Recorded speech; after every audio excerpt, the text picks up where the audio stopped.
बाज़ औक़ात आपको ख़ामोश होना पड़ता है क्योंकि आपके अल्फ़ाज़ ये वाज़ा नहीं कर पाते कि आपके अंदर क्या चल रहा है।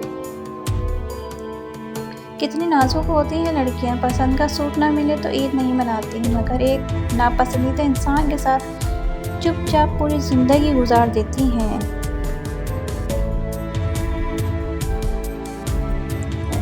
टेंशन, बेचैनी और डिप्रेशन तब होते हैं जब हम दूसरों को खुश करने में ज़िंदगी गुजार रहे होते हैं। लोगों से डरना छोड़ दो क्योंकि इज़्ज़त अल्लाह देता है, लोग नहीं। रिश्ते एहसास से बनते हैं, रंग, नस्ल और चाल देखकर तो जानवर खरीदे जाते हैं। इंसान गम की गिरफ्त से कभी नहीं निकल सकता, खुशी महज थकान उतारने का तोहफ़ा है।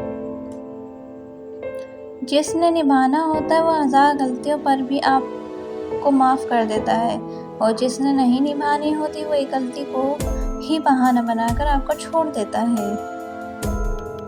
एक दिन तुम पीछे मुड़कर देखोगे कि जिन चीज़ों के लिए तुम फिक्रमंद थे वो तो बहुत छोटी थी और तुम बड़ा समझते रहे।